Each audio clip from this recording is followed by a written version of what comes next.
Hi folks, welcome to Astronomy Live. So tonight we're going to hopefully be tracking Comet C22 E3 ZTF. So I've been trying to fight with my autoguider, and it's not working. Oh, I had a brilliant plan, but I'll get to that story in a minute. First, let's move on to the Comet and just see what we can do.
Alright, we should be theoretically pointed at the comet.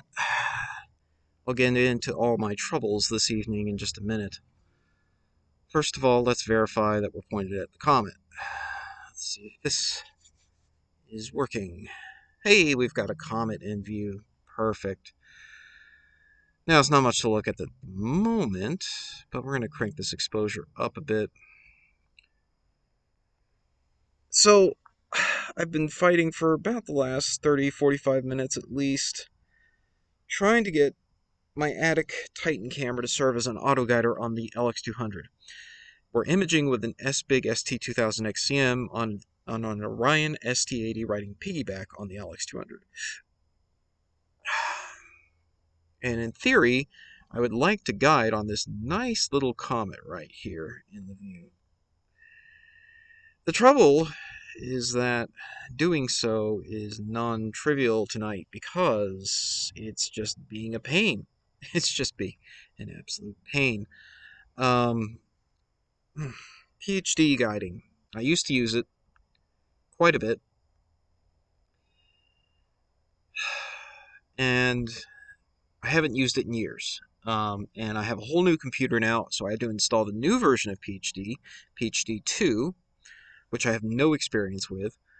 And they've completely changed the interface. Well, they haven't completely changed the interface, but the advanced options have totally shifted around. And it does not work well, does not play nice with the LX200 with the way I used to do it, which was not the most elegant way, but the ASCOM driver was supposed to convert the commands into regular motion commands for the telescope to receive, but it was trying to use pulse guiding. It's not working. I can't seem to force it to not use pulse guiding. And so that's a dead end. Attic's own internal software has never worked for me. I've always used PhD guiding with the Attic camera, so it's just a big mess. I tried playing around with the Attic software, no luck. Um, just no luck. Anything I try has just been one headache after another in terms of guiding. But that's not the end of the world. We can try unguided and see what happens. I have a feeling this is not going to be great, but it'll work. We can try guiding on the stars, but the comet is moving very fast. We can try NeoTracker, and we might end up going that way. In fact, I'm pretty certain I will end up going that way. For the moment, I'm going to go ahead and start a 1-minute exposure, 1 by 1 binning, 60 seconds, color image, and let's just see what we get. That will let me check focus. In the meantime, I will fire up Neo Tracker because everything else I have tried has just been a complete nightmare tonight. Boy, oh boy, oh boy. So now with Neo Tracker, I still have not implemented JPL tracking in equatorial mode for the LX200. I'm pretty sure. Of course, it's been a while, and I tend to forget what I even did last on this program. Dun, dun, dun, dun. Okay.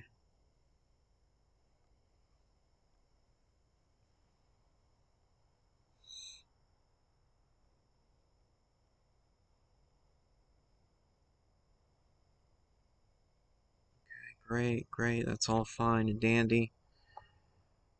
Yada, yada, yada.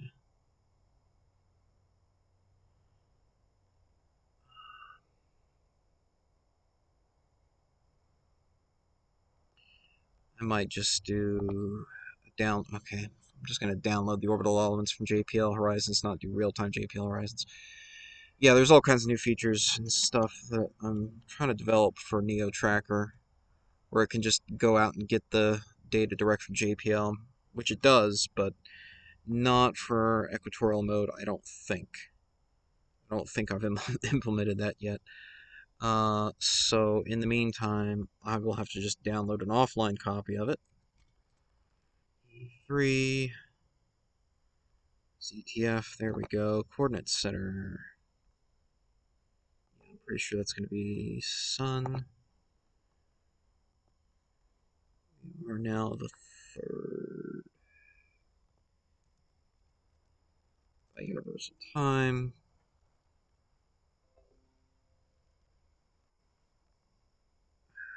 Oh, good grief. Go away.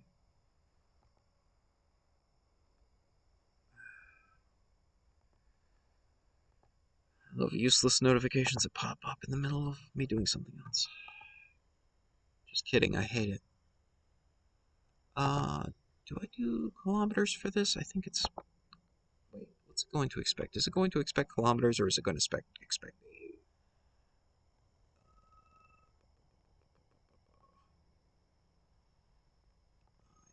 Forgotten. How have I forgotten?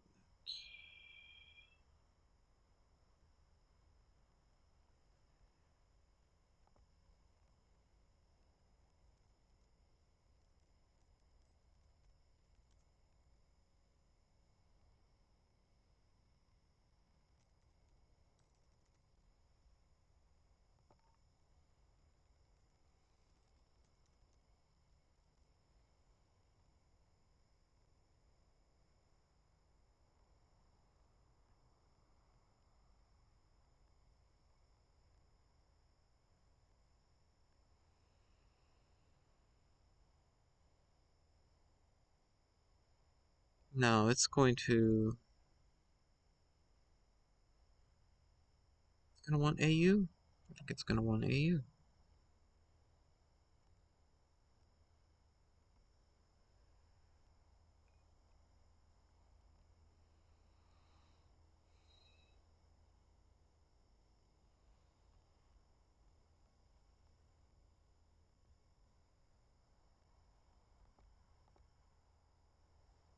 Okay, that website's now broken. That's nice.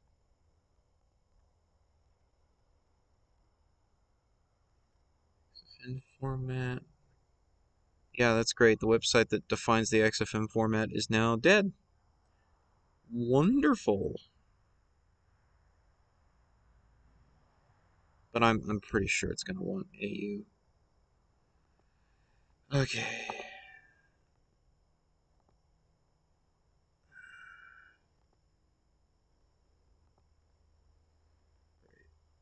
This.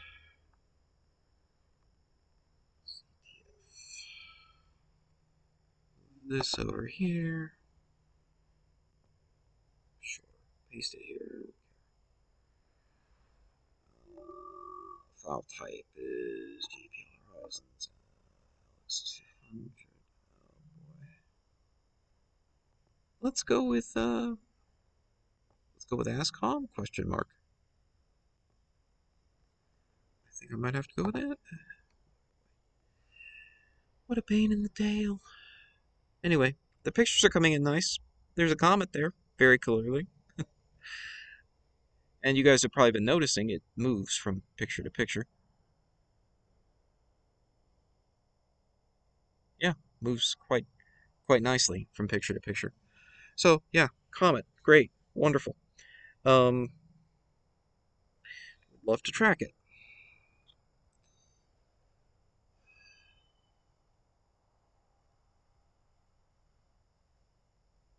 Let's see.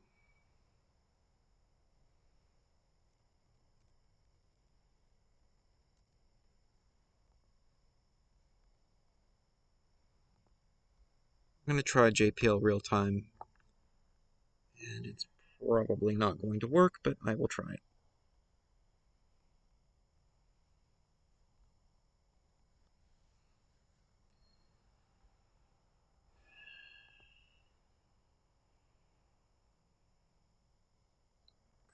It's going to be 11.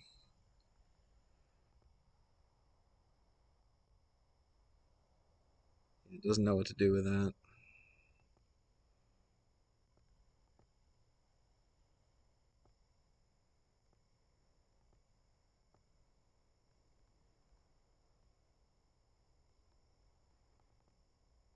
And it's not going to know what to do with this either.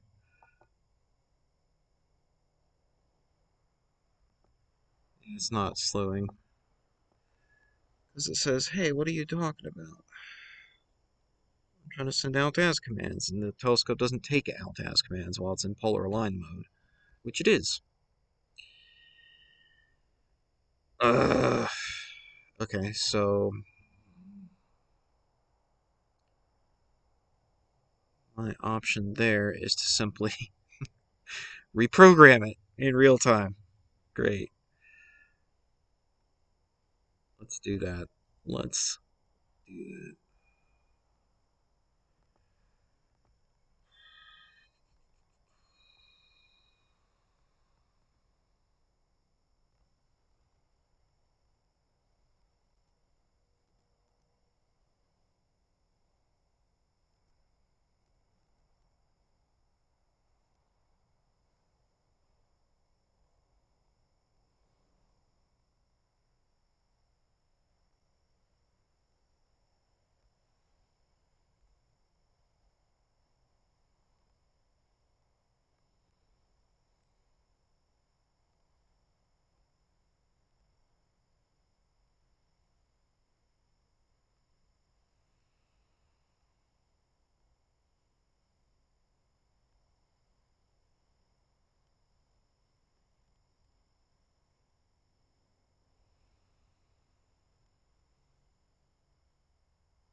Let's go down here.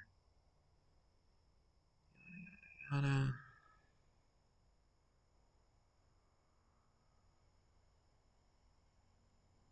Uh, so, great. Okay, here's the part where it does the tracking. That's great.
Implementing new features on the fly as quickly as I can. This is fun. Again, apologies tonight for my microphone. I didn't have USB cables enough to hook up my microphone because I stole one of them to hook up the guide camera that is currently not functional. So it was a wasted effort, but it was worth a try. So instead, we're going to try to do this with Neo Tracker.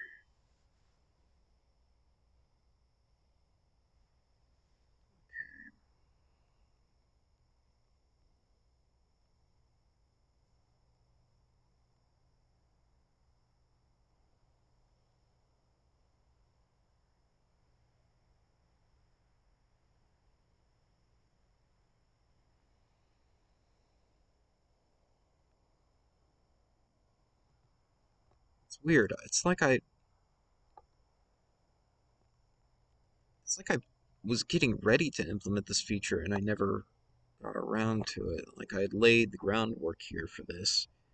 The string is already being formatted in the program. It's just not being sent by right ascension declination. It's only being sent by altitude azimuth, which is not what I need at the moment.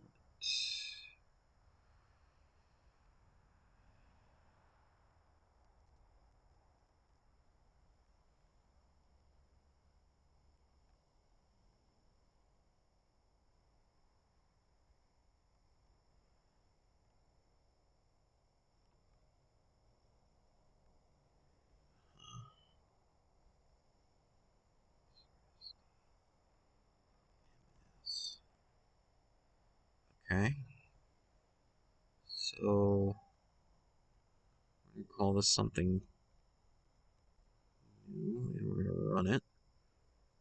Hopefully work. Horizons orbit file. We're going to grab this guy. Mount type is going to be EQ.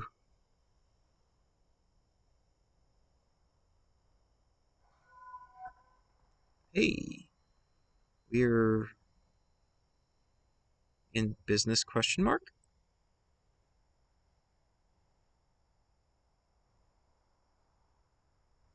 Now that's going to slew it pretty hard.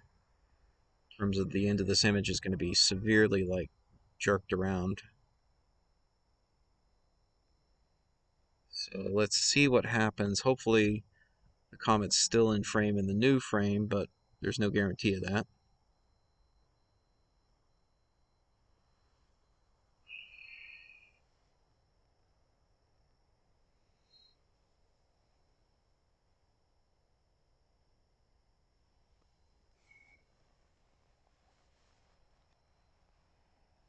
My math could be off here somewhere along the line.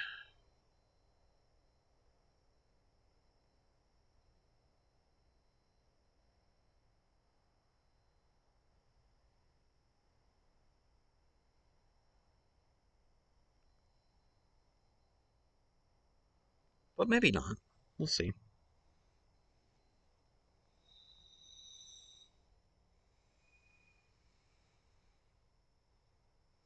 So before, these pictures were totally unguided, just 1 minute shots with just the raw tracking of the telescope, nothing helping it along. And now we're completely out of frame. Okay, well, that was not entirely unexpected. Let me stop that for a second. Okay.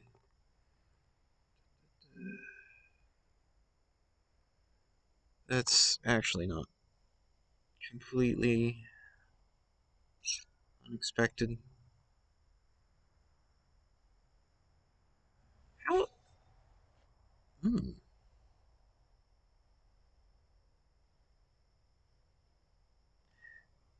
What's it? Okay, where is it printing is the question. Getting print statements.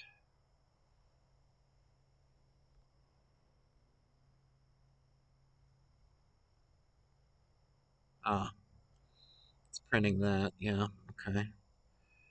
Which is all fine and dandy. But I need it to tell me what the RA and deck it's sending it to are.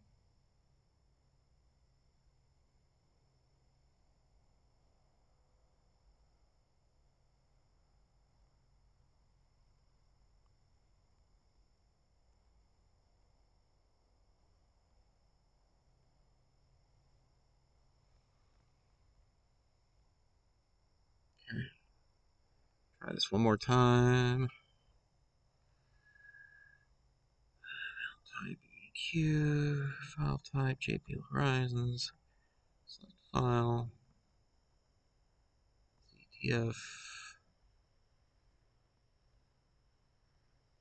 There we go.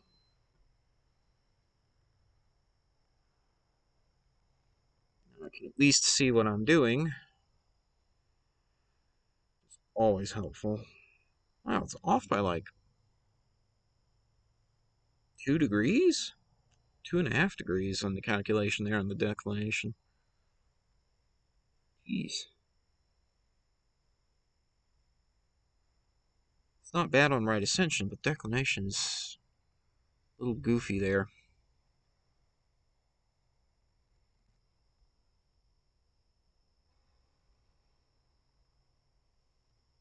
But we can fix that.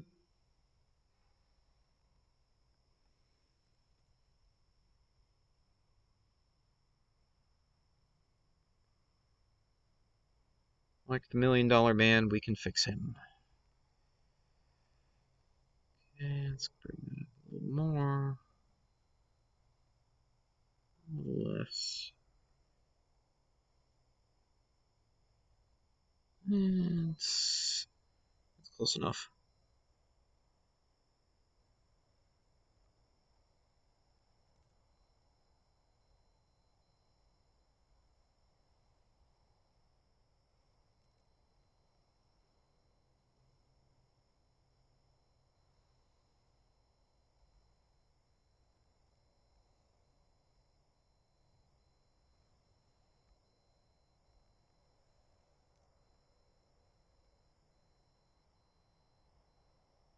Okay. Now, theory, we should be pointed now in the roughly correct-ish location. So I'll restart the camera. And hopefully... Oh, somehow I accidentally moved my other window.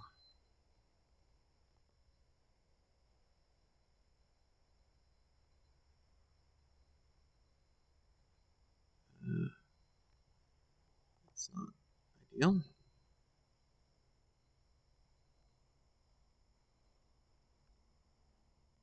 Okay, well, fine. Whatever.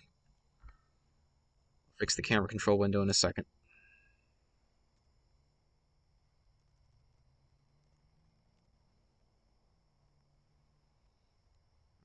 1 minute exposure. Go for it.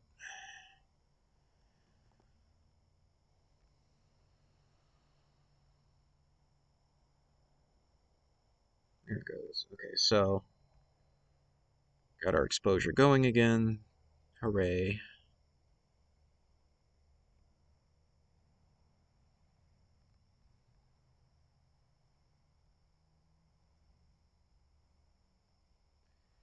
All right, so the other thing I wanted to talk about while this is going is I have to call out a channel here who is currently doing, last I saw, a fake live stream on this Comet.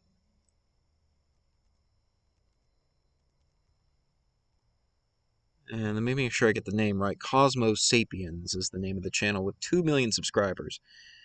And they are currently showing what they claim is C22 E3 ZTF with a live view. Oh, steal their music. But in reality, if you do astrometry on this image they're showing, it is very clearly not Comet C22 E3 ZTF. And I called them out on Twitter for this. Oh, hey, we've got the comet. We've got the comet. How about that? I love it. I love it. I love it. I love it. And in theory, we're now tracking the comet based on its orbital elements from JPL Horizons. So the stars are going to be slightly elongated, but the comet now will not move, hopefully, from image to image. It'll remain stationary, and what will change are the stars. So, yeah, I called them out on Twitter for this because to me it's absurd. It's absolutely absurd.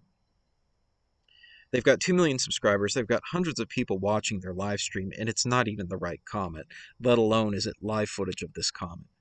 It is a totally different comet from 2021. In fact, based on the coordinates, which you can determine from astrometry, you can take this picture right now. You could throw this up on astrometry, and you can verify that I'm pointed where I say I am, that I'm pointed at the current coordinates of this comet, which is very high in the north right now in declination. And you can verify that. Again, if you just screenshot this, you take it to nova.astrometry.net, you can upload that picture, and you can see I'm pointed where I say I'm pointed, at Comet C22 E3 ZTF. Now, you upload their picture, it's in totally different coordinates, and those coordinates, if you look on planetarium software, if you rewind through time, you'll find that there was a major comet at those coordinates in December 2021, and it is C2021 A1 Leonard. And so I don't even know where they got that footage. I'm going to give them the benefit of a doubt and assume that's their footage, but they're rolling footage that is over a year old and claiming that it's live footage of a totally different comet, which is just dishonest and lazy and everything else. It's just terrible to me. So, yeah, now you can see the comet slowly drifting, but not nearly as much. It's not moving as nearly as rapidly as it was from image to image. And I'm going to adjust here a little bit. I'm going to abort this for a second. I'm going to turn off autosave for a second. I'm going to set this to, say, 5 seconds. 2x2 binning. I'm just going to reposition. We're going to go to black and white mode here for a second. And I'm going to reposition the comet.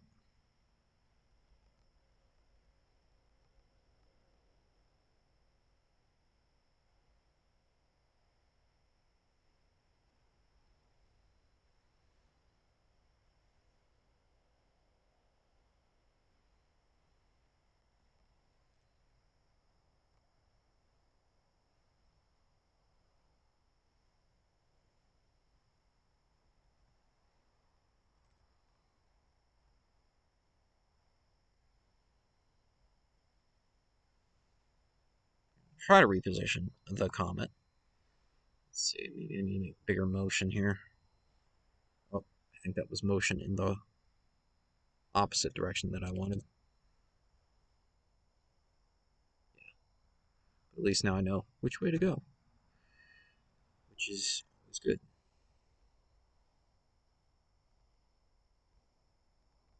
Let's give it some more, and maybe move it down in the frame a little bit.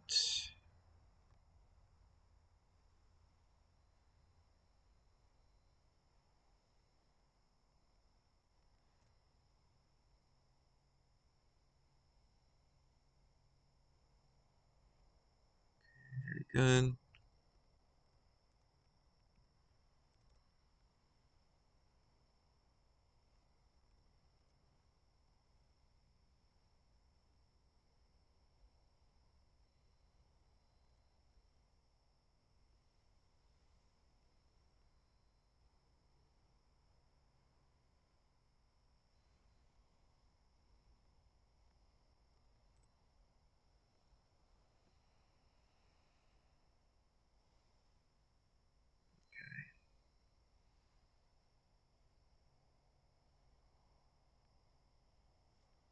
That's better.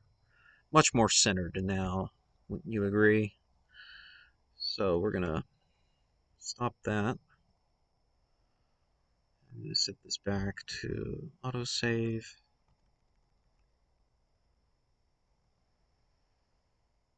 Set this to 1 by 1 binning. I'm going to go for 2-minute images now, I'd say.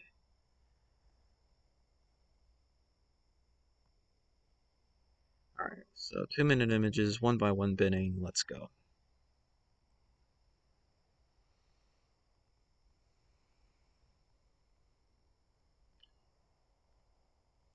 So yeah, I'm really disappointed to see that. It's by far not the only fake astronomy live stream channel I've seen and had to call out before, but it's probably the largest, I'm guessing, that I've seen at least. 2 million subscribers. I mean, that's just crazy to me. You have such a large platform and you're abusing it, and it just gives ammo to people who don't trust astronomers and even amateur astronomers. They say, oh, you're faking it.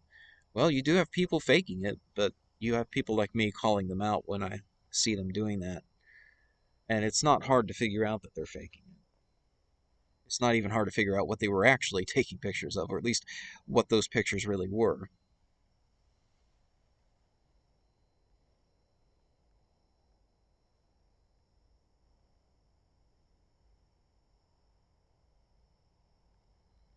Make sure to report it as false, misleading. YouTube is usually pretty good on taking action.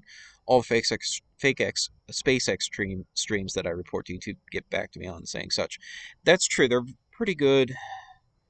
They're, in my opinion, they're way too slow at it, but they do eventually take down those fake SpaceX streams that are just constantly reposting the same uh, Elon videos over and over. And anytime a channel gets hacked, you see this happen, that they take over the channel, and oftentimes they'll put up a fake Elon live stream and try to push their crypto scam and hope that people part with their money on it.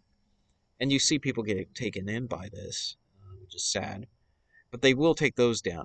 I think it's a harder sell sometimes to get them to take down fake astronomy streams. I've reported them before and had no effect.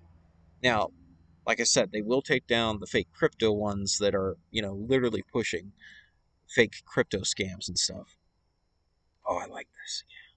You can see you can see the stars moving here over the course of the 2 minutes. Uh, and the comet is relatively stationary in that shot. So that'll be nice. We have all these colorful pixels. Those are hot pixels. Those will be taken out with the dark frame in 2 minutes.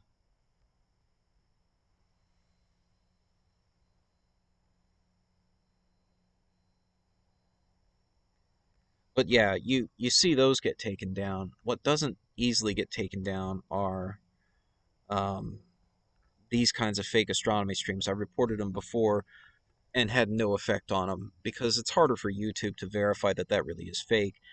I mean, people running YouTube aren't astronomers. They don't know the difference. And they're not going to be able to take the time to investigate and see, oh, well, is it really this comet or is it some comet from a year ago? They don't know, and for the most part, I don't think they really care, as long as the stream isn't like trying to sell people something on a false premise. And even then, sometimes, but no, I mean, like, crypto scams and things like that.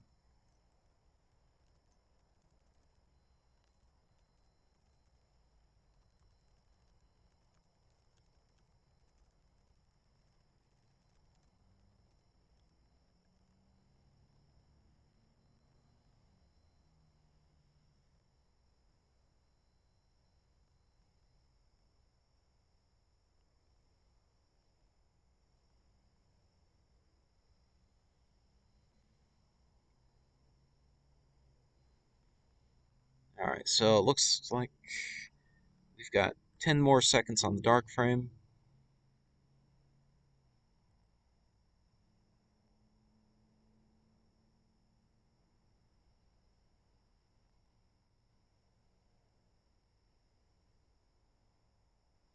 There we go. Beautiful.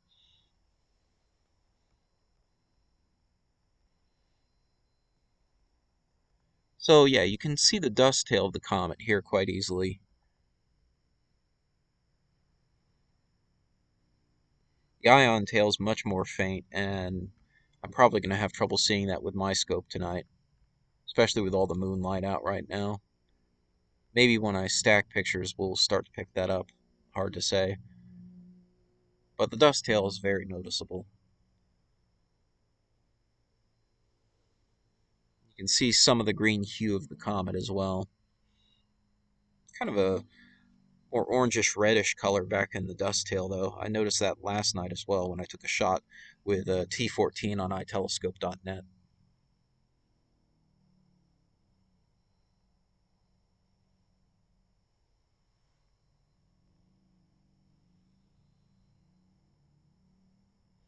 My CCD would not love sub-freezing temperatures right now, as a matter of fact, Andrew. I had to replace the desiccant earlier tonight, and it wasn't early enough. I didn't give it enough time between replacing the desiccant and the stream tonight, so I cannot chill it down to sub-zero temperatures or I will frost the CCD. I know this because I tried, and as I expected, it did start to frost up, so I had to warm it back up to 2 degrees Celsius, just above freezing, and that will keep it from frosting up.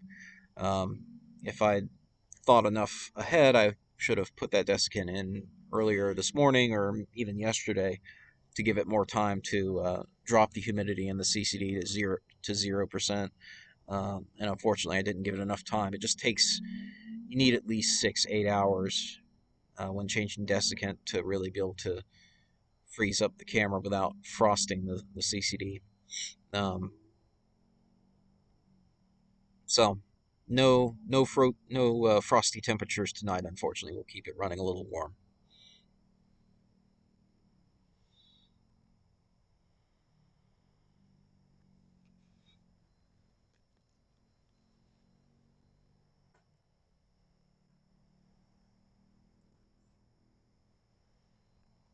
But this is working well. I mean, I'm despite all the trouble I had with the autoguider tonight, trying to get an autoguider up and running, and finally giving up on that endeavor.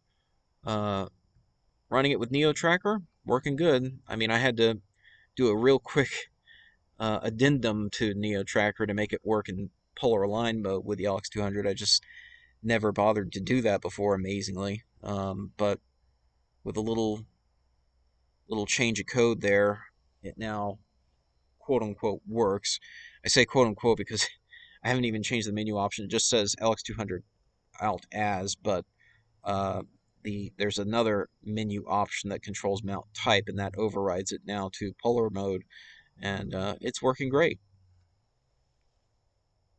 So I'll have to upload that and update the source code on my GitHub page later.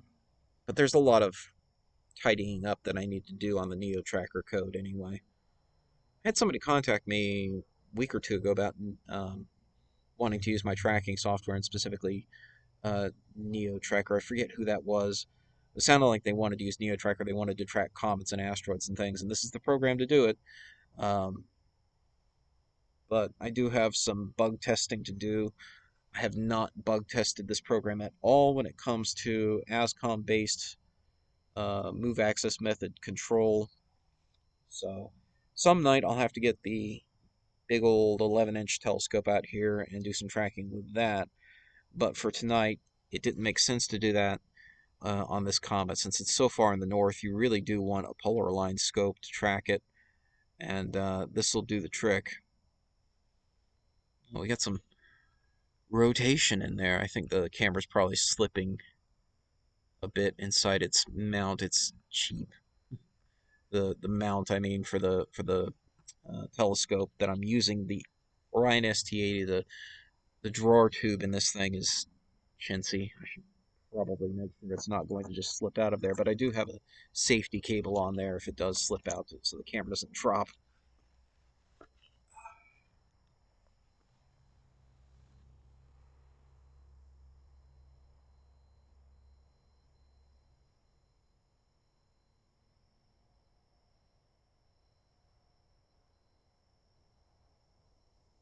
Yeah, safety cable's in place, so we're good, regardless of what happens.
Oh man, it's really rotating now.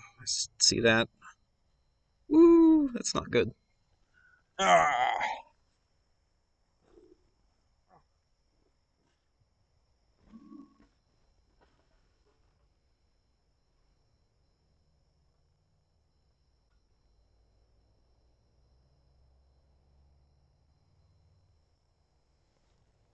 Hopefully that calms down.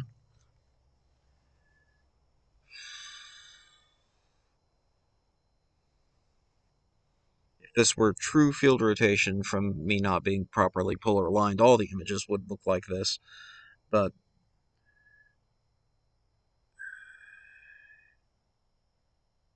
like I said, I'm pretty sure this is just the camera drawer tube because it's held in place by a pair of chintzy screws that are not great.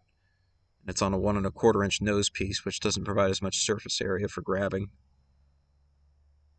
And it's calming down, but it's still shifting a little bit.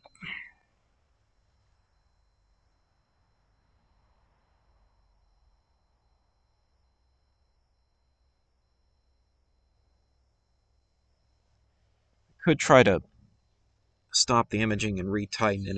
If it does it again like this, I'm gonna do that. Try to retighten the screws and make sure it's really held in as much as possible. But as the telescope tracks and rotates in the equatorial mode where it's on the wedge, it's polar aligned. Because of the way it's rotating, pointing very far north above 60 degrees declination, the weight of the camera is getting pulled by gravity, and the angle of the camera is changing as the scope is rotating, and it's producing a higher and higher torque because the weight of the camera, when it's at the meridian and it's angled like this, it's kind of just getting pulled straight back in the drawer tube, and it's not really getting torqued that much. But as it's getting past the meridian now, it's getting torqued a bit by gravity, and that's causing it to shift. Because again, it's in a cheap plastic Orion ST80. Sorry, I'm going to badmouth my own telescope here. The refractor that it's riding on is not great. The LX200 is not so bad, but the Orion ST80 is hot garbage for this kind of purpose. It is intended as a guide scope, which it's not intended to necessarily hold a camera this heavy. It's intended for lightweight, small guide cameras. Quality of the optics, well, it's it's an Acromat. What do you want for $100? There we go. Now we're back on track. So it's still trailing, but now the stars, you notice, are all trailing in the same direction. It's not a circular rotation, it's a linear motion, and that is consistent with the orbital tracking that we're doing. So yeah, an interesting little hiccup there, but it worked itself out for the moment.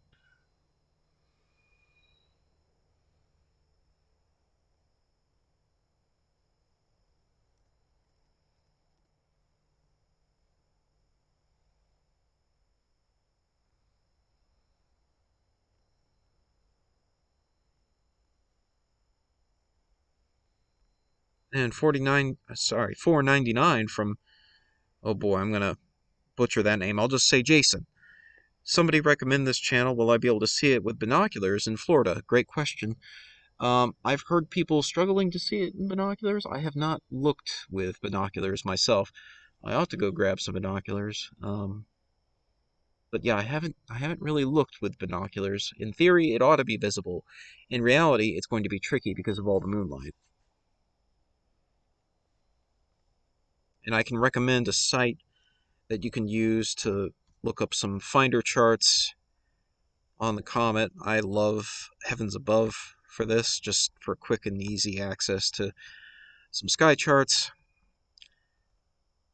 So if you don't have, say, um, Stellarium or another planetarium program to do this with, you can just go on this page here and you can look up charts of Comet C 2022 E3 ZTF. So I just posted that in the chat, and that will let you see where the comet is in the sky right now and help you find it with binoculars. I just heard something. Okay, good. That image is good. I had a big boy raccoon come down from a tree near the telescope before I started the live stream. He looked at me, I looked at him, he knew I saw him, and he's like, not so sure about where to go. And I'm just hoping he's not looking at the scope, thinking it's a trash can on a tripod that he can hop into. But he decided it was better to go over to the neighbor's trash cans at that point than mine.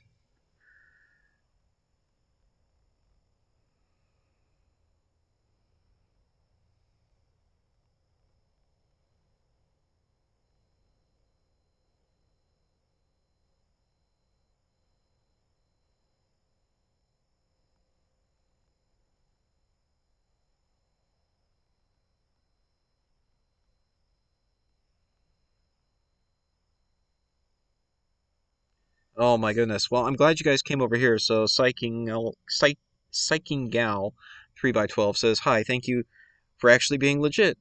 Thank you very much. I also came from the video with Jason and got scammed for an hour thinking it was live." I mean, that happens, and I don't blame you because the average person is not going to necessarily know the warning signs to look out for with those kinds of streams. And I'll give you a few, like, in my personal opinion.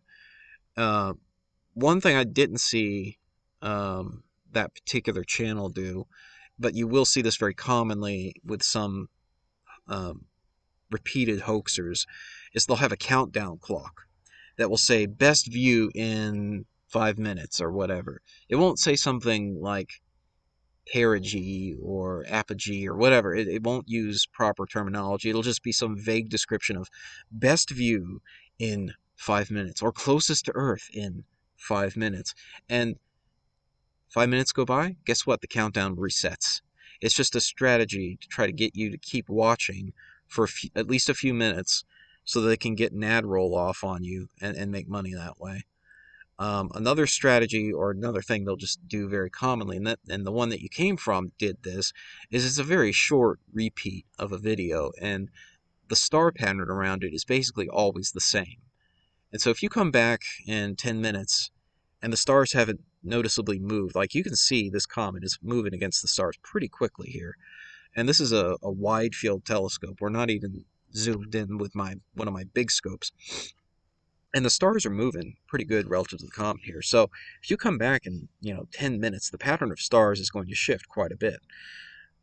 But there, it's a fairly short loop, and so there's not a whole lot of action there. And another thing, I mean, it's certainly true in that case, and it's true in a lot of cases. What they're showing is not just footage from, say, a previous night, but a previous comet, from over a year ago in this case.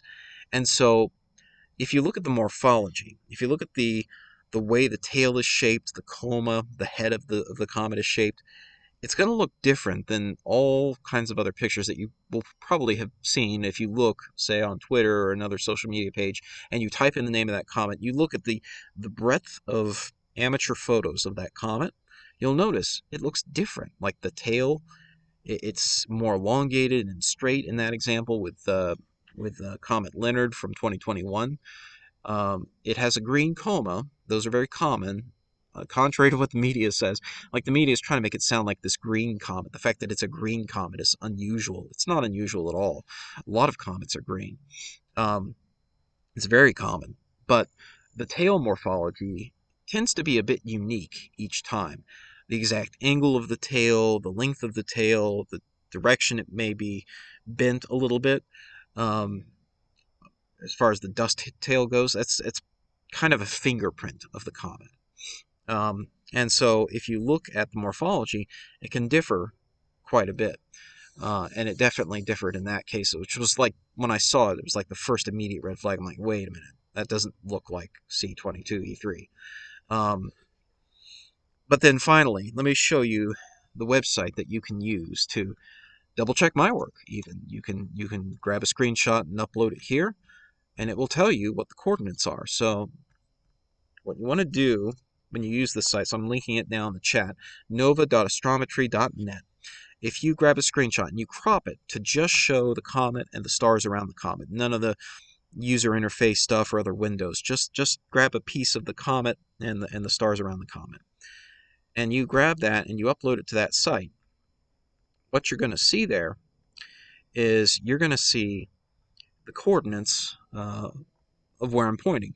You'll see the coordinates shown, and then you can compare that to other programs or other websites that show where the comet ought to be and see if it matches.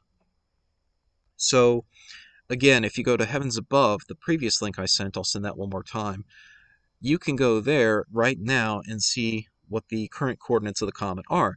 And you can see, am I pointing in about that direction, or am I pointing somewhere completely different? I should be pointing about 62 degrees positive declination and about 5 hours 42 minutes right ascension. And that's basically what you're going to see. Right now, my telescope says it's slowing to, 5 hours 42 minutes 42 seconds right ascension, positive 62 degrees, declination 23 minutes. So yeah, you'll see that if you grab a screenshot and upload it to astrometry.net. Sometimes the elongated star trails can make a little bit of trouble for it, so you sometimes have to play with the advanced settings. There's settings like downscale. You can adjust how much it downscales the image and drops the resolution to try to mitigate some of that. So yeah, you can play around with the advanced settings if it gives you trouble, but usually if you get a good number of stars in the picture like what you're seeing here, it should solve on the first attempt.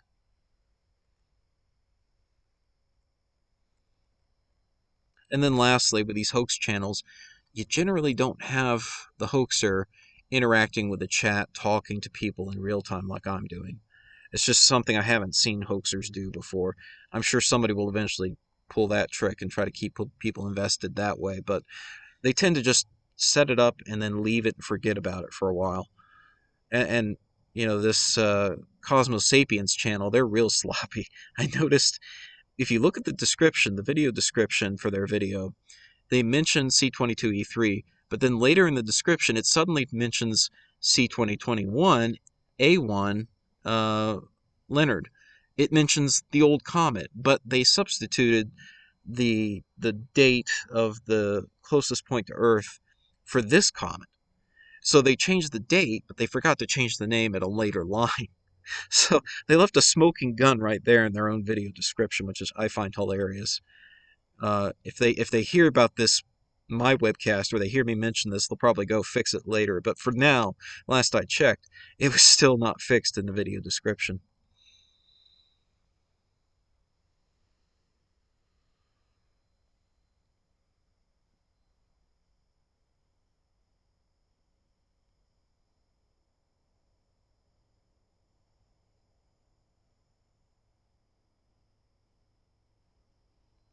Comet is moving slowly. Comet's actually not moving slowly. Yeah, I mean you can see here like it's moving. It's moving with a quickness relative to these stars.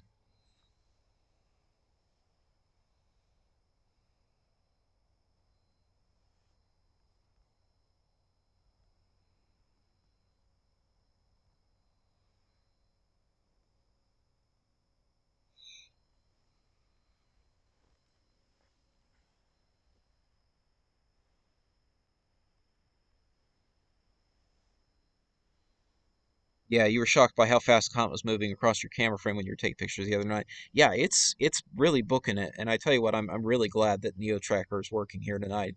So I'll drop a link to that too in my chat here. So if you go to my GitHub page, I've got the source code for the previous version of Neo Tracker. I had to update it tonight a little bit to get it to work with the LX200 while polar aligned. So I'll be updating the source code for this later. You're just going sidereal. Yeah, I mean, that's where I was at. My guide camera was not doing me any favors tonight. Unfortunately, I could not get PhD2 to work with the LX200 Classic. Supposedly, it will work if you use the ST4 guiding port on the LX200 Classic, but I didn't have that option tonight. The attic camera that I was using as a guider does have an ST4 port, but I didn't have the cable for it to hook it into the LX200, so I couldn't use that port. I was trying to use um, the serial port instead, the RS-252 cable, to directly command the scope to move, which is sluggish. It's not as responsive as the proper ST4 guiding commands, but I thought it would be fine. But I could not get PhD2 to go through that port for whatever reason. PhD1, I used to be able to do that, but that was forever and a day ago that I last did that. That was actually with a different laptop and everything, so I did not have PhD1 installed on this camera or computer. Okay, I'm gonna abort the camera for a second. See all that rotation there. So the camera's getting loose again. I'm gonna try to tighten it. Ah,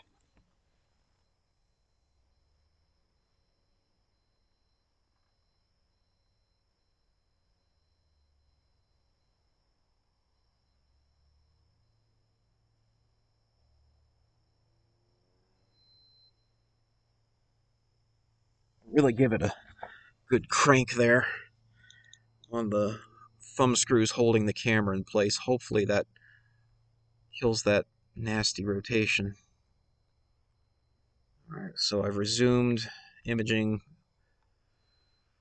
Ah, that's annoying.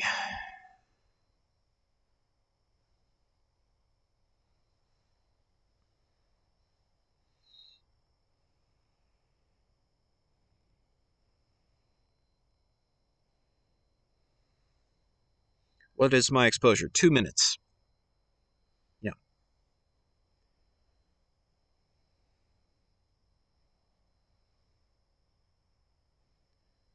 Do I believe in extraterrestrial beings? That's a great question. I'm certainly open to it, and I doubt that we are alone. I've had family members who've experienced things. Um, I haven't myself, but I don't doubt it.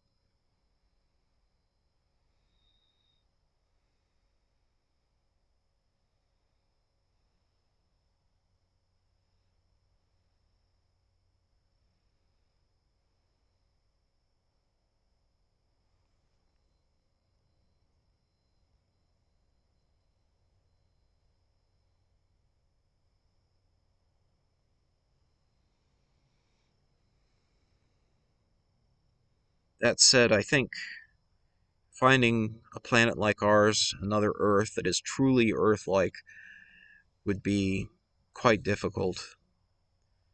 I mean, there's some things about Earth that are fairly unique, or just unlikely to encounter in a lot of solar systems. It's probably pretty rare to find a planet the size of ours, with the composition of ours, with the tectonic activity of ours, the magnetic field that we have around a sun that is fairly quiet and stable, with a moon the size of our moon that provides the nice tides that we experience. Good, that's a much better picture there. I don't see any of that nasty rotation. Knock on wood. Hopefully it stays like that for a bit. Though I feel at this point that the focus is now a bit wonky. So we're going to try to adjust that. So give me a second.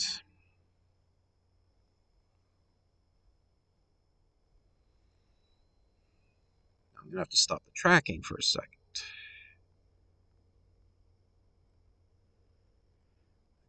So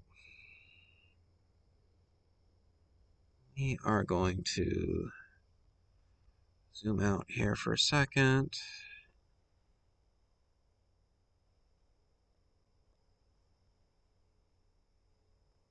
Let's grab some of these stars. Let's do 2x2 binning for a second. Let's grab a chunk of stars here and just do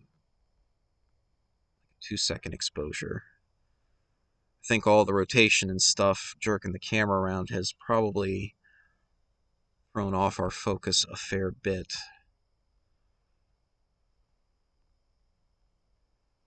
Question is, can I just refocus in place without having to go to a nearby bright star? Super bright star. I don't know. I don't know if I'll be able to get away with that.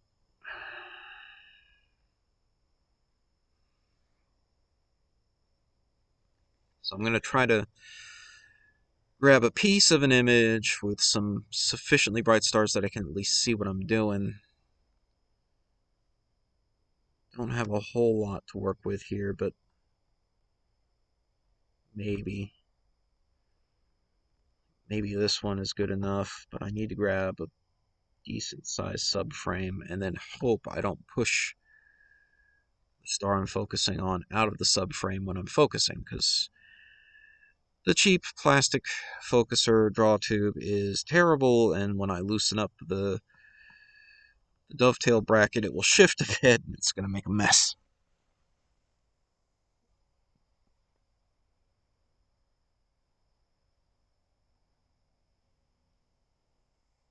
See? Look at that thing. It's shifting the image from me just loosening it. Cheap plastic garbage.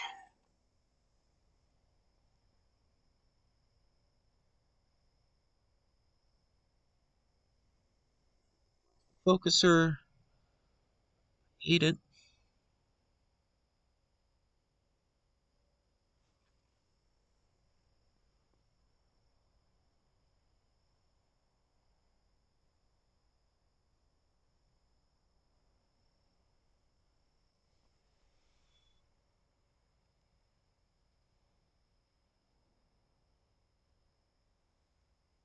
Okay.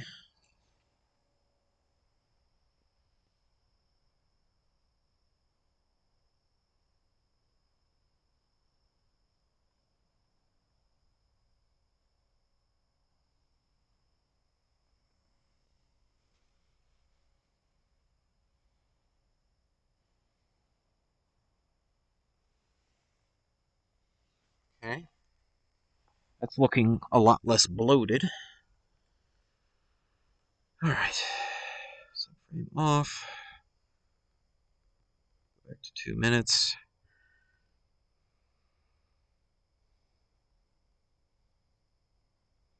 Turn on tracking again. Autosave on. 2 minutes. Subframe off. 1x1 binning. Tracking is going. Let's get the come back OBS. Let's get the camera controller showing again. Okay. Okay, take picture. Alright, hopefully we're back on track.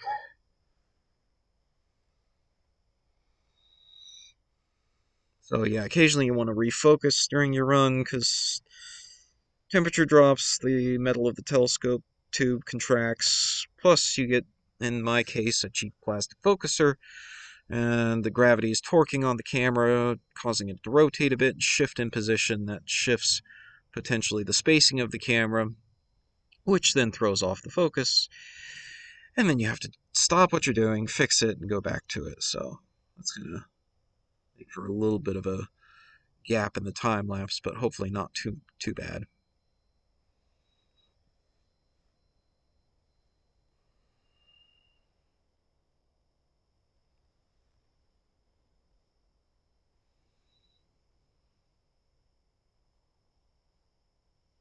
Hey, thanks, Renee. So yeah, anyone here from Cosmos Sapiens, welcome. Welcome to a real stream of Comet C22 E3 ZTF. We're glad you're here. Appreciate you being here. Apologies that you were misled by that other channel that unfortunately has, a ton of subscribers and is getting, really noticed, but is not showing you the correct comet. In fact, they were showing you Comet C 2021 A1 Leonard from 2021. The footage you were seeing there was a short looped segment recorded on or about December 4th, 2021, and I was able to determine that using astrometry. So, looking at the coordinates of the comet by taking a screenshot of that video, plugging it into nova.astrometry.net, and I'll drop that link again in the chat. You can do this yourself. You can grab a screenshot, you can upload it to the site. It will tell you the coordinates of the picture based on the stars in the picture, and you could see that the coordinates of that comet were nowhere near where C2022 E3 ZTF is supposed to be located, which, by the way, here's another website that tells you where this comet we're watching is. So you can double check me. You can upload a screenshot of this webcast to that website. You can look at the coordinates I'm pointed at, and you can see for yourself that I really am tracking this comet. Speaking of, we got the first picture here. It's now taking a dark frame, and I need to adjust it here. So there's the comet. We're back in focus. We're back on the game here. Unfortunately, it's not too bad, actually, on the centering. I was a little worried it was going to be way off center. Not too bad. I'll live with it.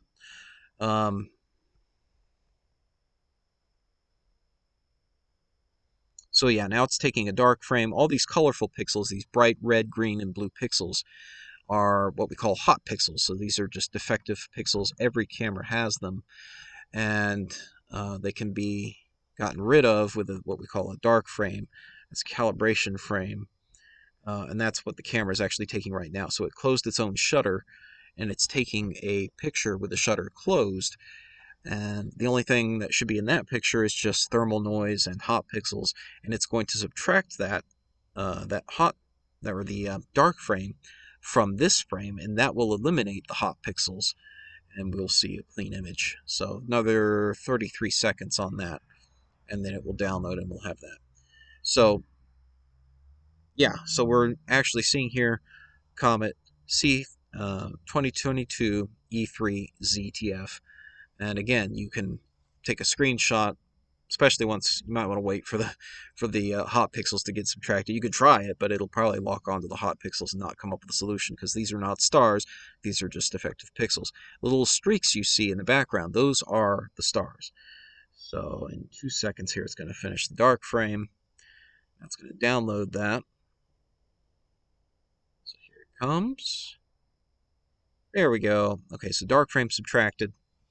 So now, if you were to take a screenshot of this and upload it to nova.astrometry.net, it would tell you the coordinates we're pointed at, and you could confirm for yourself that we're pointed at this comet, at the correct comet at the correct time.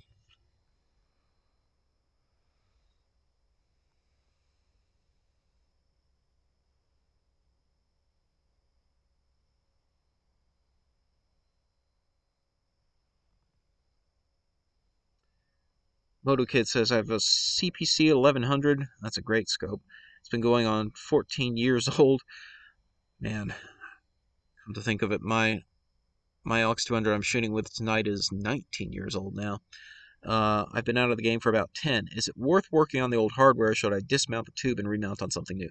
Depends on what you want to do with it. I love a good fork-mounted scope like this, but obviously my facets of the hobby entail things that don't always call for polar alignment. So when I'm doing ISS satellite tracking, prefer to have a fork mount on an altitude azimuth configuration. It's just more stable, and it's easier, faster to set up for that purpose.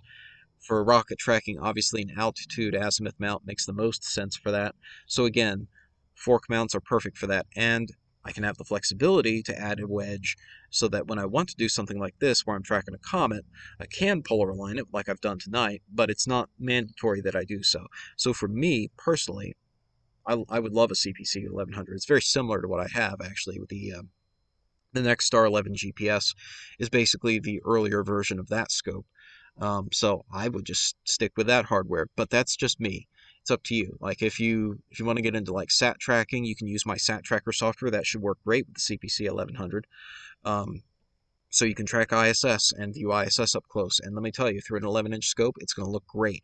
So yeah, I think it could survive a nuclear explosion. It probably could. The EQ wedge on that, yeah, it's ridiculous, isn't it? And lifting an 11-inch scope onto the EQ wedge, not the easiest thing to do. So it definitely has some drawbacks there. Like you would have an easier time polar aligning it, no question, if you had like uh, um, you know, what am I trying to say? CGX mount or something, a polar, a German equatorial mount from Celestron. Like they make some nice ones that would go well with that scope. I don't know. I would assume the CGX has the payload capacity for an 11-inch, but I'd have to double check. But yeah, they make some in that weight class anyway. So you could go that way if you wanted to. All depends on what you want to do with it, what you want to get out of it. If you just want to take, deep space photos and stuff like this, where you're tracking comets and stuff, yeah, you're probably better off going with a German equatorial wedge for it. But for me, I'm weird. I love doing satellite tracking, rocket tracking, and for that, the fork mount is ideal. I can dabble a little bit in each realm when I want to. Use an engine lift to do it. Oh, that's for me. That's terrifying because that's not going to happen anytime soon for me. Then for my 11-inch, dude, read the comments. I'm sorry, I'm getting caught up. I'm trying to manage the scope and the comments at the same time. Proxima Centauri B, is that a response to somebody? Proxima Centauri B is the next Earth closest to our solar system. Oh, that's in response to me talking about Earths. Yeah, so Proxima Centauri, for example, I believe that's a red dwarf star. And yeah, so the problem with red dwarfs is that they're generally not as stable as our sun. And they can experience big flares, they can experience dimming, and more dramatic brightness variations than our sun. And so the question is, would advanced life like us develop on a planet like that may experience dramatic shifts in the weather and climate due to an unstable sun that is just wild compared to ours? Is that something that would cause a problem for life arising and developing into advanced life forms? Don't know. Um, and that's one of the factors that may be important, and it may make the difference. So while a planet may be Earth-sized, it may even have an atmospheric thickness similar to ours, gravity similar to ours, in the habitable zone of its star. That doesn't. All those factors may not on their own be enough to support life like us. There may be other critical factors that we don't always think about that we benefit from in our solar system. And so what I'm saying there is true Earth-like planets might be quite rare. And so we might have this little corner of the galaxy to ourselves pretty much. But who knows? Two bright stars to the right of my image. What are they? Great question. So again, that's a perfect opportunity to use nova.astrometry.net. Um, so I can upload a current image to astrometry.net, and we can get IDs on all that stuff. So let me do that now.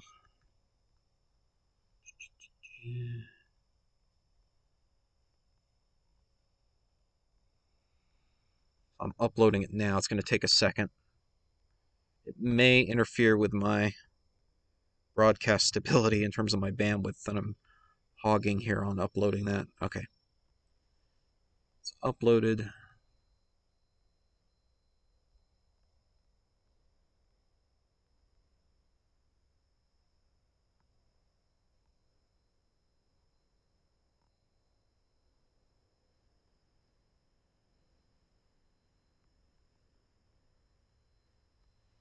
Yeah, Proxima Centauri B. So, I mean, I would love to visit it, and who knows, maybe it would be sufficient for us to live on it. Maybe it would be Earth-like enough. But I think there's a lot of factors there that might make long-term habitation by our kind of life form maybe not so friendly. Okay, so we don't have any annotations on this one. We could we could send this out to like SOImage DS9. You could download the WCS embedded new FITS file, as it's called, and pull up the coordinates and see. But at least there's no major stars listed here. So I'll push this in the chat. This is not debayered. So the camera's saving the raw FITS files. It's just raw pixel counts for each pixel. But it's a color camera, so that means each pixel is pre-filtered for a specific color, red, green, or blue. That's why the hot pixels look red, green, and blue. And so you have to know what that matrix is. It's one red, one blue, and two green pixels in a repeating matrix of 4 pixels. And each CCD camera type is going to have its own matrix. Some of them are different in terms of where they put the red, the green, and the blue pixels in that matrix. And so if you don't have that decoded, then you just end up with a grayscale image with this sort of checkerboard mosaic looking pattern to it, because each pixel is pre-filtered for a specific color, and so you're going to have a repeating pattern of slightly different filters all throughout the image. And so that's what astrometry.net sees, is just this black and white picture. It doesn't know. Astrometry.net doesn't know that it was taken with a color picture or a color camera with pre-filtered pixels. It just sees raw pixel counts. It doesn't know anything else. So I have to go through a process called debayering to interpolate the full color picture. And that's what CCD Soft is doing behind the scenes here every time it loads up a picture. It's showing you guys live images that are in color because it knows what the camera's connected to, what the camera it's connected to, what that Bayer matrix pattern is. But other programs don't necessarily know that off the top of their heads. And your typical consumer camera is going to do this automatically, transparently in the background. But an astronomical CCD camera like this does not work that way. It will not necessarily do that automatically. Ursa Major and Minor, oh, no.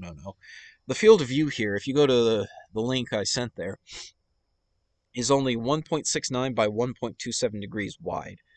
So that's about 3 times the width of the full moon by about 2.5 times the width of the full moon in terms of the size. Very tiny. If you held your thumb out at arm's length, you could just about cover up this field of view. And so you would not be able to fit a constellation in here. You would be able to fit individual stars from a constellation in here at a time. All these stars you see here pretty much are going to be dimmer than anything you can see by eye. There might be 1 or 2 stars that are barely at naked eye brightness, but most of these stars are going to be too dim to see by eye. The comet itself is barely at the edge of naked eye brightness, so that it tells you how dim these stars are. Like the comet here in the picture that you're seeing looks really bright, right? Looks big, it looks bright. It's actually really dim. This camera is extremely sensitive, and these are 2-minute exposures, very long exposures. Our eyes integrate the light we see and process it immediately. The camera builds up the light over 2 minutes, and it's able to record the photons for that period of time before reading out the pixel values. And so you're able to see very, very dim stars and comets like this.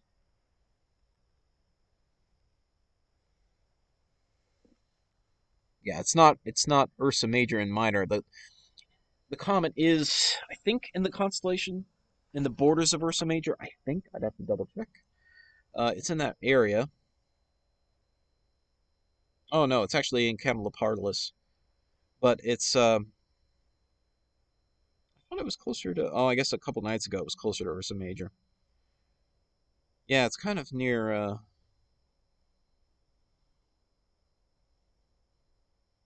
Yeah, it's kind of between Capella and the North Celestial Pole now.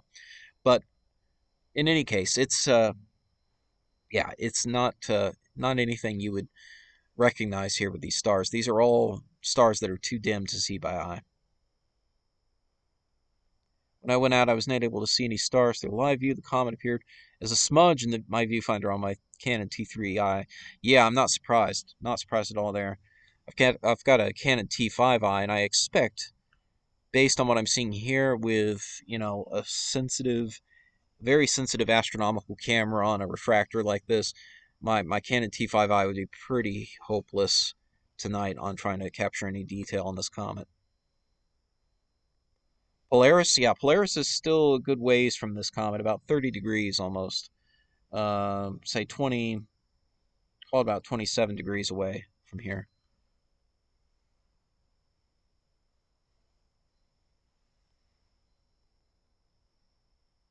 And again, the field of view here is only about a degree and a half. Oh, my pleasure.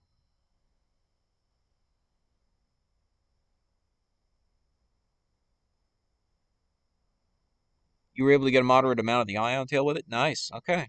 Well, that's good. Capella, yeah. Capella is a bright star. Again, it's not in the field of view here. It's just that the comet overall in the sky is about a third of the way between Capella. If you drew a line between Capella and Polaris, it'd be about a third of the way between the two.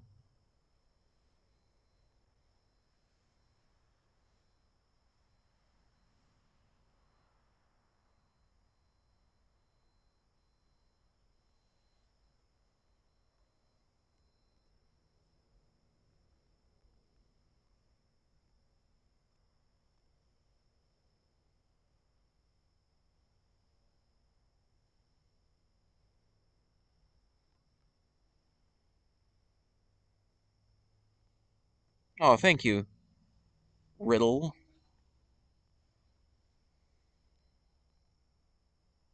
Glad I could do this, and glad I could get Neo Tracker up and running with the scope in polar line mode tonight. Worked out well. Oh, I hear an owl in the distance. Nice.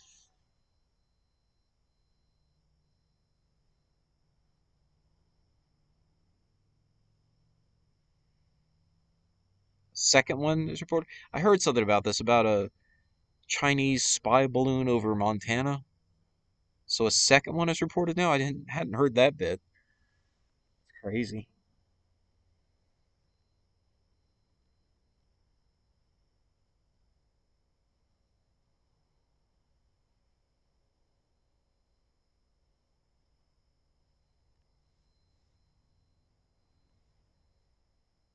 Yeah, another app I like on my smartphone um, is Sky Safari Pro. Um, Pro is probably overkill for what most people need, but I need that for getting as many stars in the database on it as possible. But yeah, Sky Safari, really good program for planetarium software on the phone.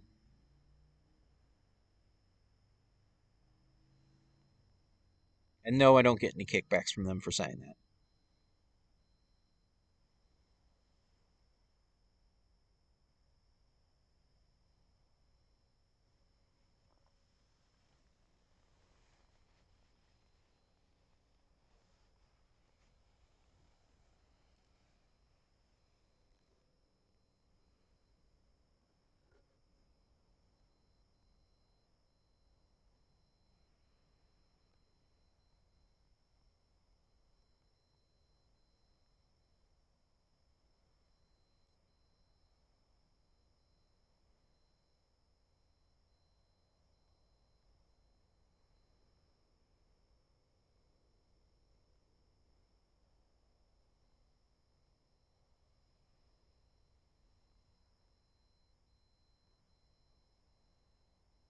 And 199 from Jason. Thank you very much. Not sure what's with all the crying emojis or sad emojis.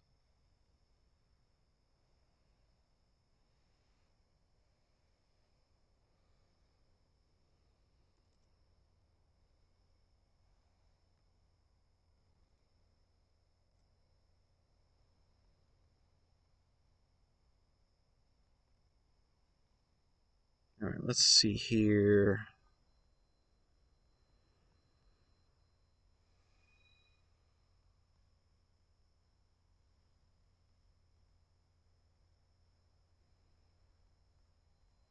I'm gonna pull in some of these images into Deep Sky Stacker and just take a look at what I got going on here so far.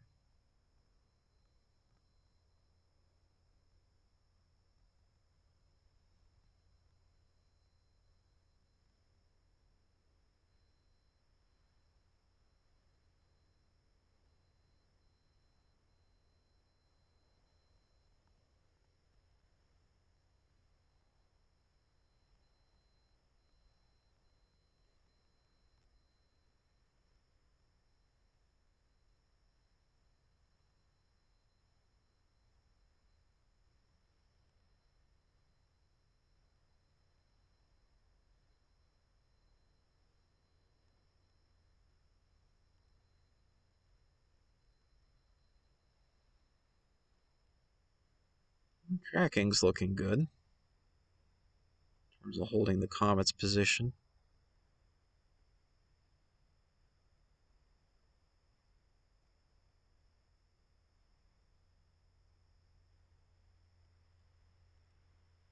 Of course, the image shifted a bit when I refocused the scope, but I expected that.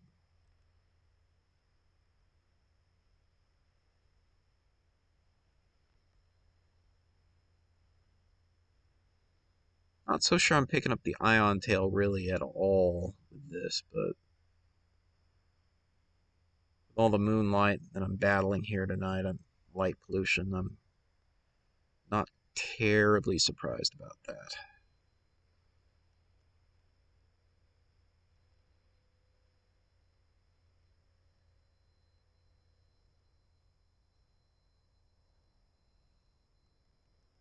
I'm not going to lose any sleep over that bit.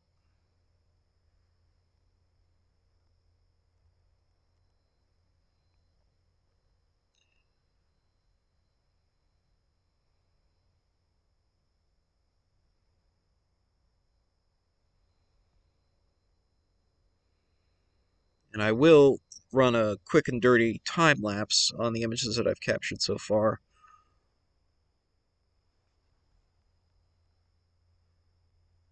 before we get off the webcast tonight.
Very expensive binoculars and good quality. I'm not seeing it. Yeah, it could be hard right now with all the moonlight. I'm not terribly surprised by that, but keep trying. I mean, look at the charts there on Heavens Above or with an app, and Find Finder chart, especially. Like I'll link it again here, and just make sure you're looking in the right direction, that you can really see the star pattern that it's showing there. Um,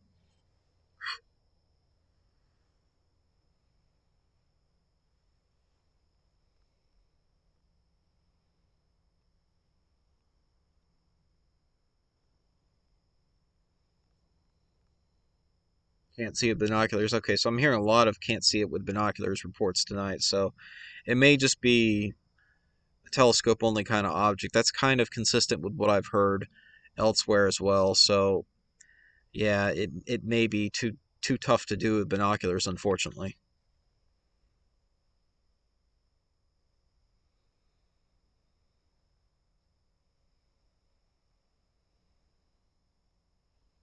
Good morning from Russia. Lucky to have it all cloud free. Been cloudy here for months. Managed to take only one picture of the comet on my cam, a blurry blob. They hyped this up so much. Yeah, the media really overhyped this. Ooh, it's a, rare green comet. Well, green comets are not rare to begin with, and this comet's really only going to be, just barely at the level of naked eye brightness, but that doesn't really mean much. That means if you didn't have all this moonlight and you were under perfectly dark skies with no light pollution, then with averted vision you could just barely spot it with a as a faint blob. Like that's what barely naked eye bright means. It means that, maybe it'd be decent in binoculars, but not with all this moonlight. We got a mostly full moon up there right now that's really blinding us. $2 $1.99 from Jason. Please turn the moonlight down for me. I wish I could. Yeah, that's the real interfering problem right here. Is all this moonlight. Trust me, I wish I didn't have to deal with that right now either, but fortunately I do.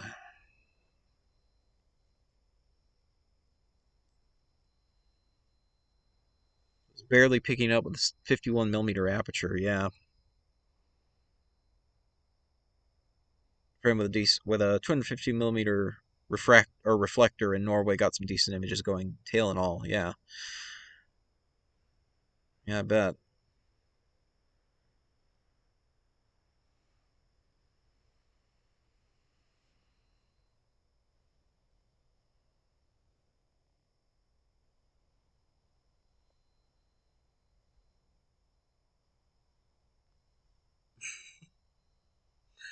Oh, Andrew, you're funny.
Sorry, I'm messing around here with the comment window on the camera.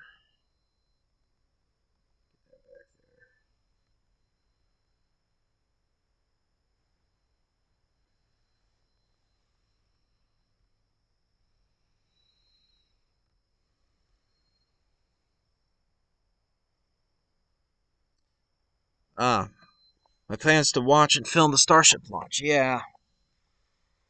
So, oh yeah, it's tracking as right as it can. So the LX200, to talk about that for a second, the LX200 was not designed to do this. It was not designed for direct object tracking. This is an LX200 Classic, so it does not let you directly set the drive rate, um, especially for tracking and right ascension and declination. It's not intended to do that. Like, it has discrete slew rates, but you can't just specify an arbitrary slew rate and say, okay, I want you to move this fast in right ascension, this fast in declination. So, to sort of simulate that, instead, I'm sending a lengthy series, or an unending series, of go-to commands in quick succession to keep it tracking on the comet. And because of the limitations of uh, the encoders, and more importantly, I guess, the resolution of the angles that will let you input on right ascension to the nearest second of right ascension, which is 15 arc seconds at the celestial equator, um, it is somewhat restrictive on how accurate it will be on moving objects. So for relatively slow moving objects, it's not all that accurate. And by relatively slow, I mean even this comet, although you can definitely see the elongated stars, it's relatively slow compared to, say, tracking a rocket launch. Um, so yeah, it is tracking the way it ought to be because we can see the comet is staying in about the same place from image to image. And so that's what it's supposed to be doing, but the stars are not going to be perfectly nice, straight, sharp lines through that. I'm expecting a little bit of jiggle with that, and that's just inescapable. That's just the limitation of the LX200, unfortunately. But I'll live with it. It's fine. It's decent enough, and it's allowing us to do direct tracking on the Comet with my software. So that's the beauty of NeoTracker. It enables the LX200 to do something it was never designed to do and really shouldn't even be able to do. And so I'll take a little bit of roughness on the tracking in order to get it working well enough that it keeps the comet in the same, roughly the same place in the picture from picture to picture. It lets me take, 2 minute, somewhat guided, well, I guess it's not fair to call it guided, but 2 minute tracked pictures of the comet. Um, because the comet is, moving relatively quick here. Like, if I weren't tracking, if I were auto guiding on the stars, the comet's nucleus would be as elongated as these stars are. It would be pretty blurred, which is not what I want. I want the comet to be nice and sharp as much as possible. But as far as filming Starship and the Starship launch, my plan at the moment, ostensibly, is to potentially go down to the Keys or maybe further south in Florida and try to track it as it goes overhead. Because in theory, if they split the gap between, say, Florida and Cuba on the way to orbit, it may be possible to see Starship flying overhead as it reaches orbit. So that would be, I think, pretty unique. It's going to be a huge spacecraft compared to, what we're used to seeing. And so I have a feeling it ought to be visible even during the day if you know where to point. So I'm going to be using a modified version of Rocket Tracker to try to lock onto it and track it based on a trajectory prediction from Flight Club. But whereas normally I'm able to point directly at the launch pad because I can see it from where I film from, I'll have to align it on the stars the night before and have the scope slew to the expected position of the pad, which would be below the horizon, and then follow it on up from there. So we'll see how that goes, but that's the plan I'm kicking around in my head anyway, because it's a perspective that I don't think anyone else is going to get, and it would mean I don't have to drive all the way to Texas to do it. Or a proper tracking mount with huge sensor cam and scope, surely to give us 4K experience. Not really. Don't make as much money as you might think. Um, I mean, I do want to thank you all. Like, this channel has enabled me to afford the 11-inch scope that I do have for filming rockets and all of that good stuff. But the Nexstar GPS mount, for all of its wonderful smoothness on satellite tracking and rocket tracking, it's not ideal for doing this kind of tracking tonight on an object that really does require polar alignment, and I don't have a wedge for it. So that means I'm going to be using the LX200, so I have to live with those limitations. Um, yeah, technically I could do more accurate tracking of this type with the German equatorial mount, but I don't have one of those because I like to dabble with rocket tracking and satellite tracking and all the rest. So pretty much all my scopes are on fork mounts because I need that flexibility to pick the right tool for the job when it comes to tracking rockets and satellites. Some days I only have the space and the time to be able to load up a small fork mounted scope. Some days I have the time to be able to haul up the big old 11-inch up to a launch. It depends. You might be surprised that in Artemis, for example, I brought the LX200 um, instead of the 11-inch Nexstar. And the reason, I had a specific reason why I did that, which was to be able to stay mobile if I needed to dodge the weather after the launch in order to capture the Orion when it came around one orbit later. I was looking at the forecast, and I thought there was a very real possibility, according to the forecast, I was going to have to drive south for about an hour after the launch and try to get as far south as I could to get out from under clouds that were going to come over in order to capture the Orion capsule coming back around. The only way I was going to be able to do that is if I had a smaller scope to throw in the car very quickly to get on the road as quickly as possible after the launch. So having that degree of flexibility is necessary for what I do.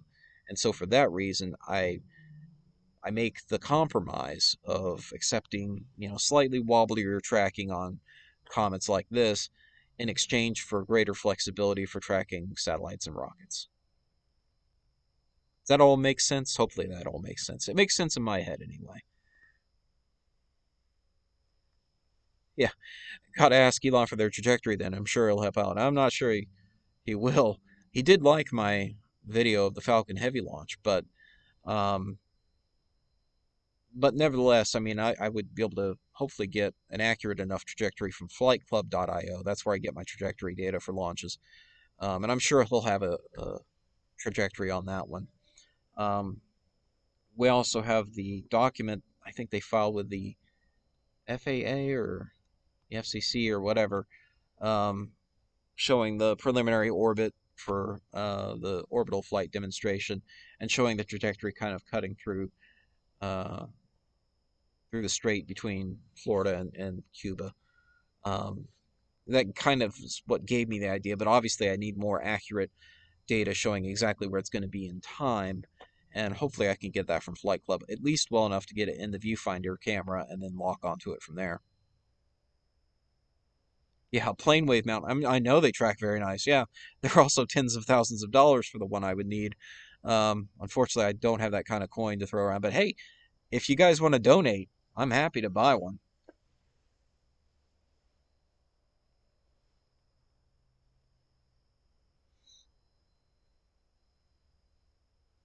Yeah, Elon did not like Red's fairing video. This is true. This is true. Oh, Russian severe weather videos doesn't know this story. I'll tell the story.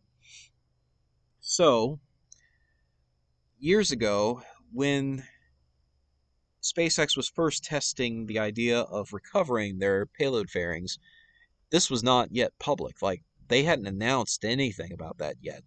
And they had a launch that was in the evening at sunset, just after sunset, I think. And so, just like with this latest Falcon Heavy launch, the rocket flew up into sunlight, and it was brilliantly contrasted against the darkening sky. And so, after the second stage deployed the payload fairings started emitting RCS thruster firings. Red's Rhetoric, my friend, caught this on video and uploaded it. He saw it, but didn't know yet what that meant. He just, he was busy tracking the launch. So he uploaded it without thinking about it too much and went to sleep. Next morning, he woke up and his video had gone viral and blown up, and people were discussing it online because they realized that means they're trying to recover the fairings. They're firing reaction control thrusters from the fairings. SpaceX hadn't said a word about this yet. It was not known. They were not happy with his video. One of their lawyers reached out to him by email and asked him to take it down. Yeah, they asked him to take it down. Fortunately for him, they had no leverage. They had no grounds on which to demand he take it down, and he declined that offer. Um, but they did not want that out there because it was exposing proprietary information. They weren't ready to announce yet that they were going to do this. Of course, it came out, and at that point, they had to sort of let the cat out of the bag, but they were not happy about that. Yeah, public information. Yeah, exactly. It's not like they can, you know, sue you for seeing something in the sky. But I know of other stories of similar nature where people may have seen something that went wrong on on base, and they were on base and got the footage and may have uploaded it, and the public may have seen it, and it may have gone viral, and SpaceX may have gotten their badge revoked. Oh yeah, like if they do have leverage over you, like you are out on base, you've got a badge, you're an employee of maybe not SpaceX, but some other entity like NASA or something else. If you have a badge, they can reach over and make sure that Cape Security yanks that badge away from you if you show something they didn't want shown. If they don't mind it, it's fine. But if you show something that's proprietary or something went wrong and they didn't want that out there, oh yeah, you're gonna lose your job, potentially you're gonna lose your access. You got to be careful if you're in that position. Fortunately for Reds, he wasn't in that position. He was on public property. He wasn't working for them or NASA or anything else, so what could they do? They literally could do nothing to him.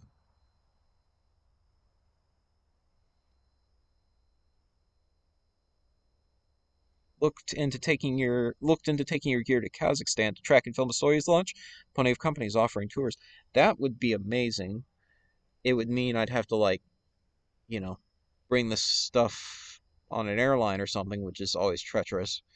Um, Obviously, I think probably the little 4-inch scope I've got would be the most portable and the most feasible to bring with me.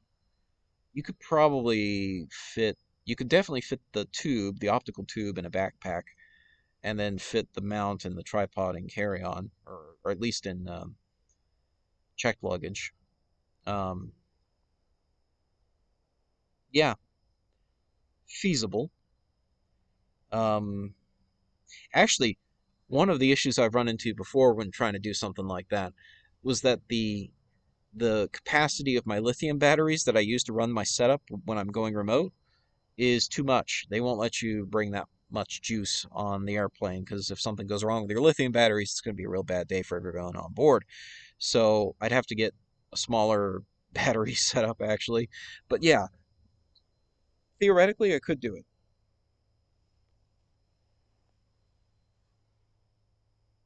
That would be interesting.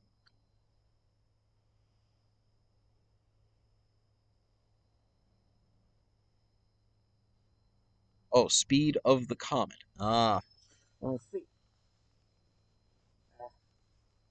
Sky Safari tells me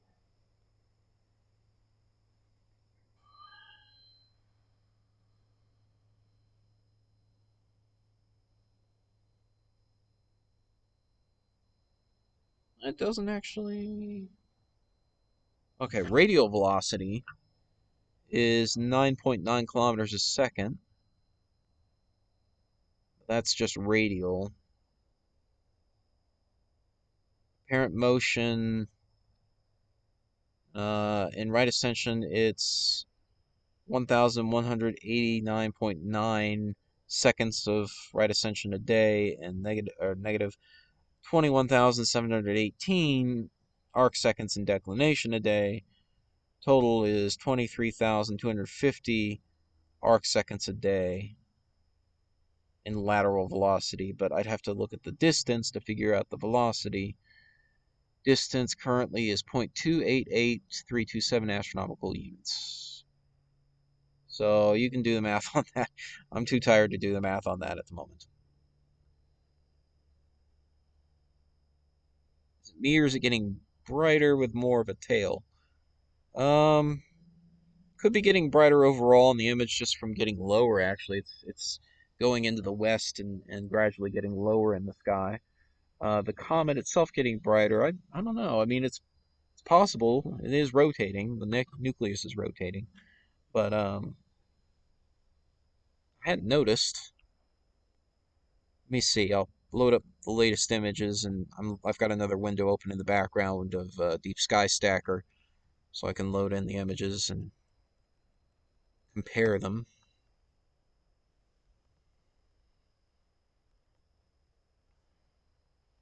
I am going to have to wrap it up here pretty soon, though, just to let you guys know. It's getting late here.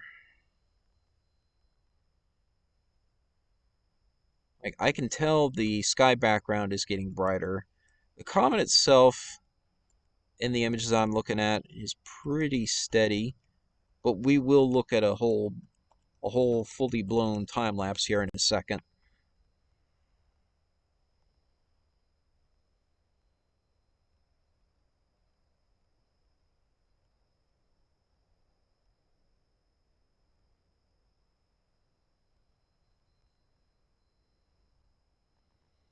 I think I'm just going to, oops,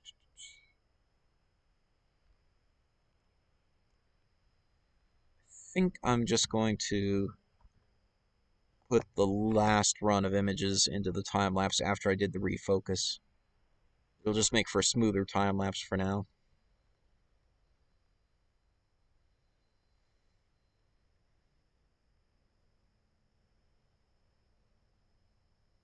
Check my business mail for that link, okay.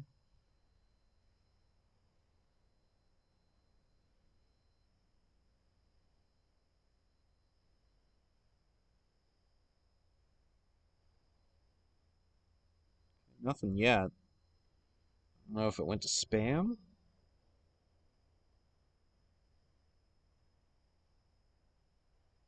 No, nothing spam. Unless you sent me some Music Maker Studio something.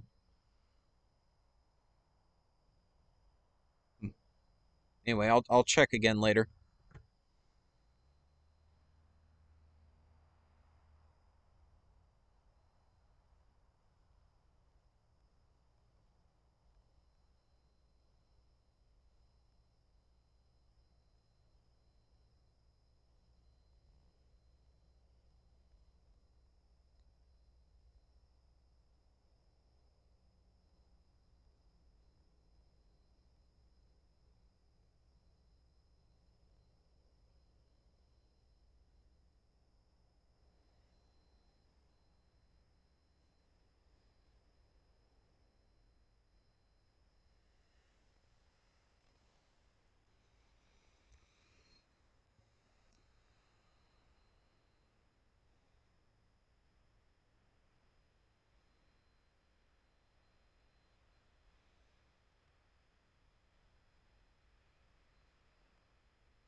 Okay, so I'm going to go ahead and load up my Comet time-lapsing software.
Dynamic range is still too wide.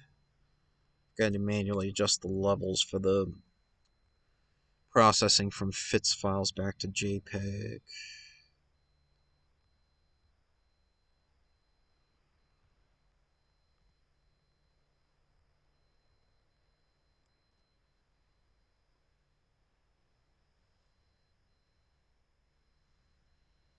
So there's still something a little goofy with how it's handling that.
Yeah, okay. Well, good enough for a quick and dirty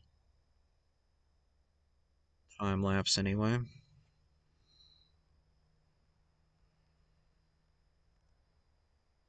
Oh, did it not? Okay, it's not saving the video for some reason. Oh, there it is. There's the video. Okay, it is saving the video. Good.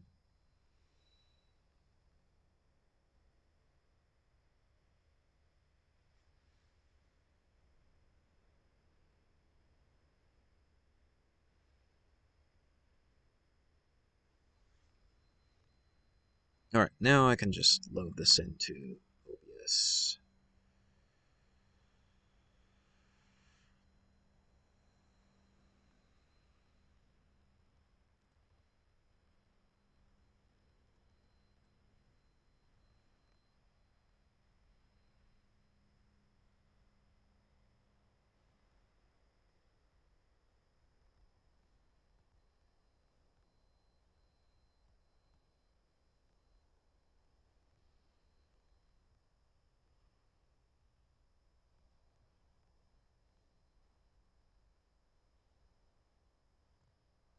So this is a time lapse of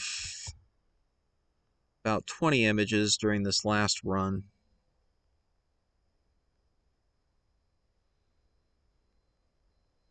So yeah, I mean, you can definitely see the comet there moving against the stars. Not too shabby, I'd say. Tracking's pretty good. A few hot pixels still there, but I mean, it is what it is. I'm pretty happy with that result.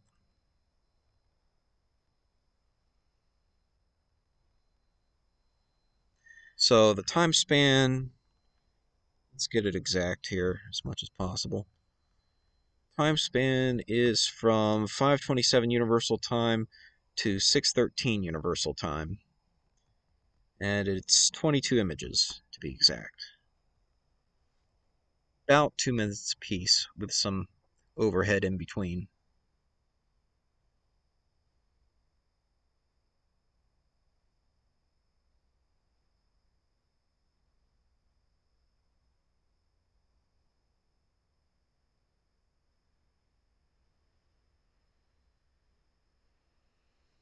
Thanks, Pixel Eater.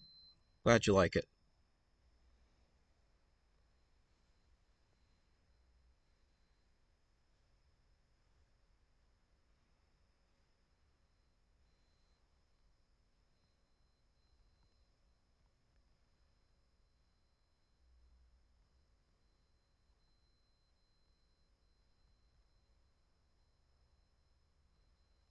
So yeah, there's the live image, and then there's the time lapse for comparison.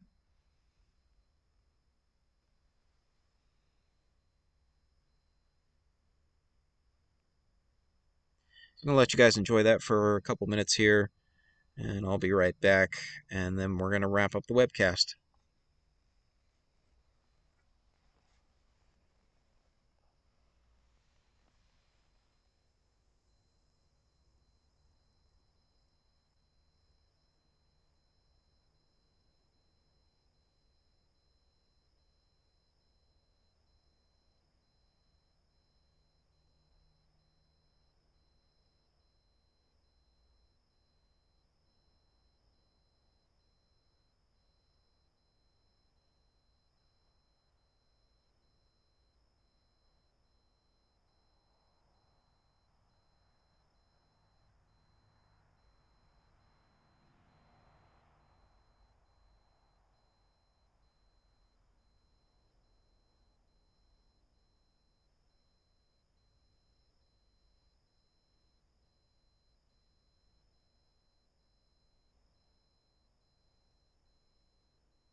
All right, I'm back.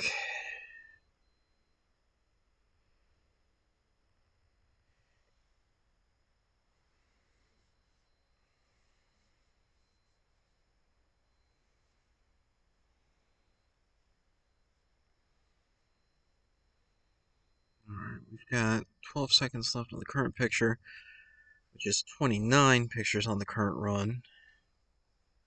So I'm going to let it take one more 2-minute picture to make it a nice, even 30 pictures, 1 hour worth of light. And then we'll wrap it up. Alright, so this is going to be the last picture taking now. And then we'll be wrapping up the webcast. And I will be posting a processed time-lapse of the images from tonight as a separate upload. Probably a YouTube short, so stay tuned to that.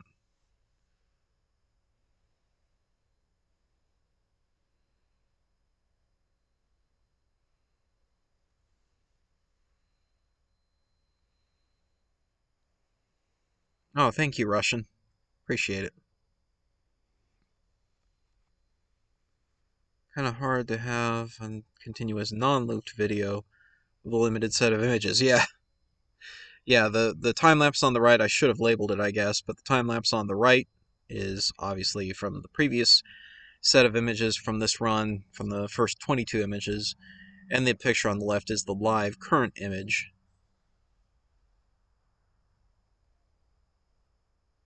And you can see, if I move this up here, so you can see the little bar going at the bottom there. We've got 50 seconds left on the last picture.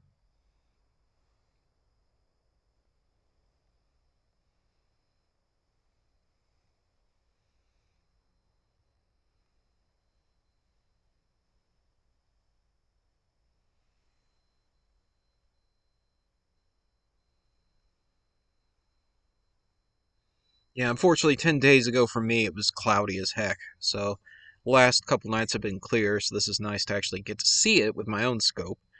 But, so the other objects that appear to be moving with it are not objects at all. Those are just hot pixels.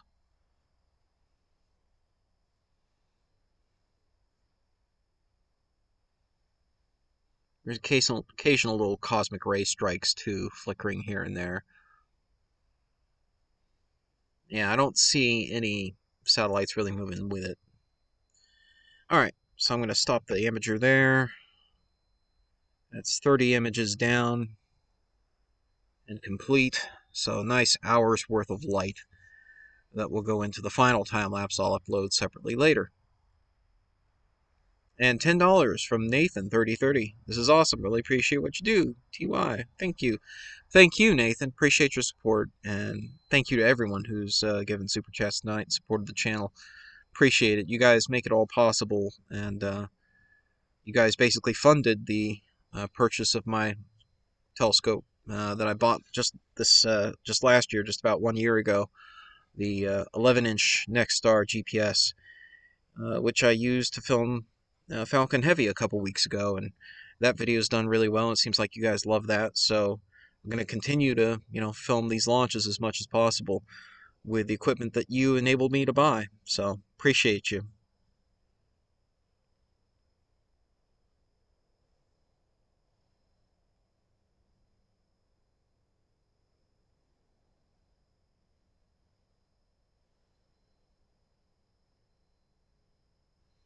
How do you manage your tracking software not to jump and track another bright star passing by? Ah, great question, Lubo.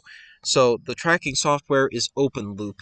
It is not closed loop in this case. For NeoTracker, it is purely open loop. It's just going based on the orbital elements of the object being tracked.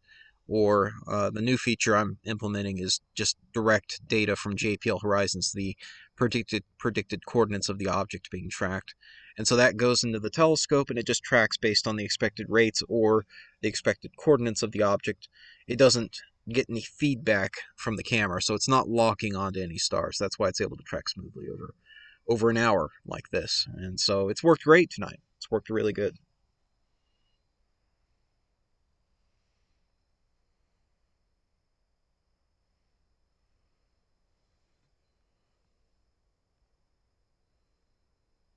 Well, I don't know.